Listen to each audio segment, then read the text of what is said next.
guys, in this video I'm going to take a look at some more complicated examples of indefinite integrals. Indefinite integrals and antiderivatives, they're kind of the same thing. I've explained this in another video. I'll drop a link to that in the comments if you really don't know what the difference between the two of them are. And before you begin this video, ideally you should feel pretty comfortable at least with some of the basic antiderivatives and indefinite integrals. And just for your reference in case you need it, so I'm going to show you just a list of all of the different antiderivative formulas. This could be very helpful during this video. So if you need to, just pause the video, write these down. These are really something that are pretty standard to have memorized for a calculus class. Okay, so I'm going to start with one of the most commonly missed, but not actually difficult, but missed all the time, integrals. So this one, so remember, this actually equals, so this is 5 over x dx. So the problem with this is that people try to add 1 to the exponent here, and if you add 1 to the exponent, you would get x to the 0. And that's not going to work. So people try to write that this is 5. And I had the same problem back when I took calculus back in the Stone Age. So this is like probably one of the trickiest ones because this is going to equal the natural log of x.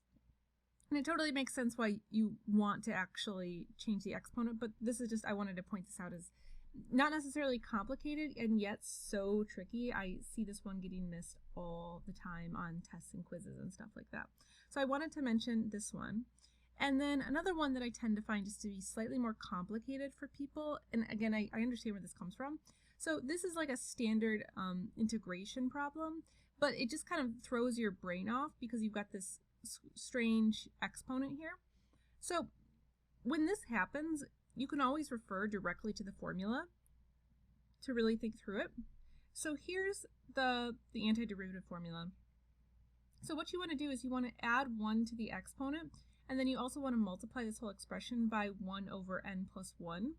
So you want to try not to get too hung up on the fact that this is not some nice number that you can work with. This is not going to be a beautiful answer, and that's okay.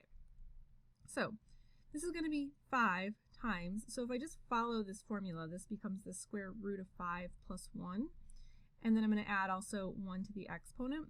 So here's really all I can do, and then I can just write this as 5 over the square root of 5 plus 1 times x to the square root of 5 plus 1, and then plus c. And that's really all you can do, so try not to get I think sometimes people start second guessing themselves when they do this, but this is totally fine if this happens. So if you find this helpful so far, maybe consider just giving my video a like or subscribing to my channel. That really helps support me continue to make videos like this. Okay, so now maybe you had a guess about this. Some of the trickier integrals tend to involve trig. So looking at this particular integral, so this is actually 2 pieces. So one thing you want to get used to is figuring out when you actually need to break up the integral. So in this case, I really couldn't necessarily evaluate this as is. So instead, what I want to do is I just want to break this up into 2 pieces. 1/2 and then cosine of 3x over 2. So now you've got to integrate 2 different pieces of the integral. Now, I would highly recommend that you pause the video here and try to finish this one. Hit play when you want to see the answer.